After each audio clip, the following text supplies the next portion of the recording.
Bienvenue dans le tout nouvel épisode de Junko. Ça faisait longtemps.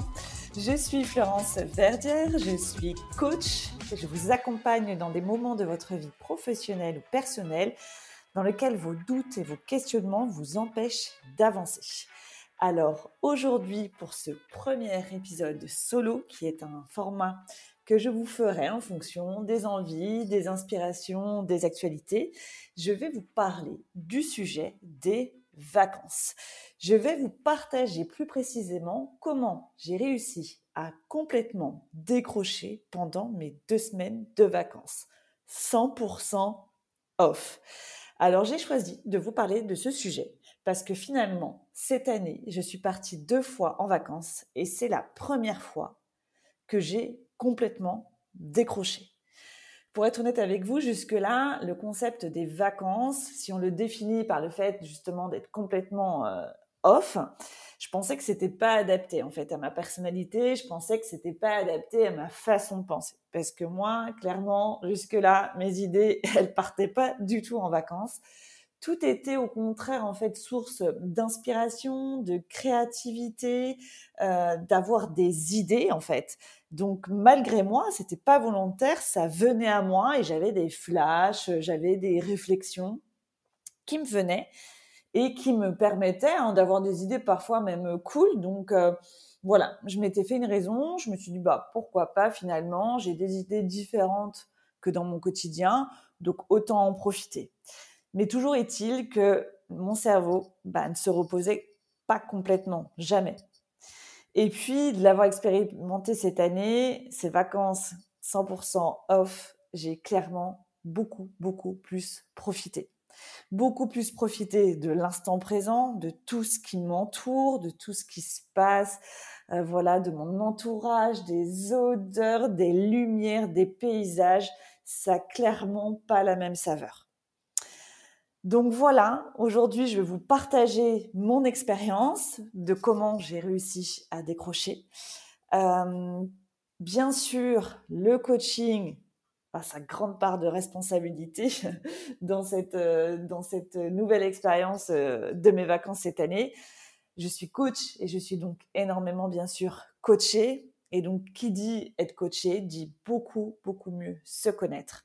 Et c'est là la clé que je voulais vous partager, en fait, de cet épisode. C'est d'identifier clairement ses besoins pour les vacances, pour pouvoir les respecter.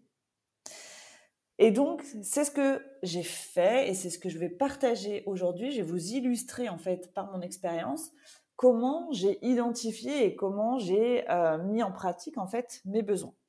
Donc, on va y aller par ordre chronologique.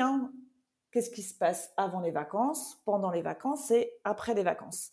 Alors, avant les vacances, ce qui s'est passé, c'est que pour moi, ce que j'ai clairement identifié, c'est que j'ai besoin d'une pente douce. J'ai besoin de ralentir petit à petit le rythme. J'ai besoin que mon cerveau soit de moins en moins stimulé de façon progressive. Moi, je suis fascinée par les gens, vraiment bravo, qui arrivent à mettre le bouton off le dernier jour des vacances, du travail, et sur le bouton on au retour des vacances. Moi, pour l'instant, en tout cas, ce n'est pas mon cas. Donc, il faut que j'anticipe pour organiser ma semaine pour qu'elle soit toute tranquille. Ma dernière semaine tranquille. Donc ça, c'est une première chose pour moi. La seconde chose, pendant les vacances, ce que j'avais identifié, c'est que j'étais quand même assez active sur les réseaux sociaux. Je regardais beaucoup, je scrollais beaucoup. Donc, je voulais complètement décrocher des réseaux sociaux. Donc, j'ai carrément enlevé l'application de mon téléphone, par exemple, d'Instagram. Voilà. Comme ça, il s'agit de même pas voir le logo. Et j'ai passé mes vacances comme ça. C'était le besoin que j'avais. Alors, pas d'injonction. On n'est pas dans vacances réussies est égal à détox digital. Je ne sais pas si pour les prochaines vacances, j'aurai besoin de ça. Mais là, c'était le cas. Et c'est là la clé. C'est de conscientiser et identifier sur le moment de quoi j'ai besoin, avec une petite anticipation pour mettre les choses en place. Mais c'est pas d'injonction, pas d'obligation. C'est juste là, s'arrêter et se poser la question, voilà, comment je me projette dans ces vacances, de quoi j'ai besoin. pour après les vacances, moi, j'ai besoin d'une reprise facile.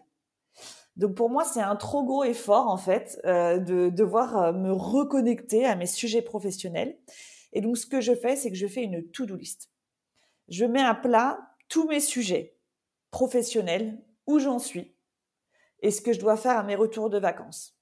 Comme ça, pendant les vacances, j'y pense même pas parce que je sais que ça va être facile. J'aurai qu'à ouvrir en fait mon cahier, à consulter ma liste et à reprendre tranquillement les sujets en cours. Et puis ça va repartir comme ça. Alors ça peut se faire de différentes façons, hein. Vous pouvez vous enregistrer une note vocale pour la reconsulter au retour des vacances. Voilà, chacun sa méthode, mais ça peut être une bonne idée pour pas se soucier en fait de se dire voilà, il y aura ça, il y aura ça. Non, de toute façon, tout est écrit, on s'en occupe pas, on verra ça au retour des vacances. Je vais aussi vous transmettre un petit bonus que j'aime beaucoup, qui est de s'écrire avant les vacances, avant de partir en vacances. Alors, sur un post-it, à la fin de sa to-do list ou à la fin de sa note vocale, de se le dire, mais de se transmettre un petit mot doux. Un mot d'encouragement du retour des vacances. Alors, ça peut être bravo pour tout ton début d'année. C'était super. T'as réussi ça, ça, ça. Voilà, moi, j'ai une entreprise. J'ai des objectifs de chiffre d'affaires. Et ben voilà, je me suis mis bravo. Tu es à tant de pourcentage de son chiffre d'affaires. C'est parti pour une super fin d'année. Et ben, je peux vous garantir que ça son petit effet waouh. Quand on rentre de vacances, on relit son petit mot doux où on s'écoute, du coup s'encourager et ça nous rebooste, ça nous relance, ça nous donne un bel élan. Alors déjà qu'on est sur un mode positif de retour de vacances, mais bon, on est quand même sur le retour des vacances, donc bon, il faut se motiver. Et ben ça nous donne de l'élan. Voilà. C'est tout pour moi pour aujourd'hui. J'espère que cet épisode, ce premier épisode solo, vous aura plu. Je vous laisse me le dire de la façon dont vous le souhaitez, en message privé, etc. Dites-moi, vous, quels besoins vous avez identifiés pour vos vacances. Je serai ravie d'échanger sur le sujet. Et je vous dis à très bientôt pour le prochain épisode de Junko. Bye bye!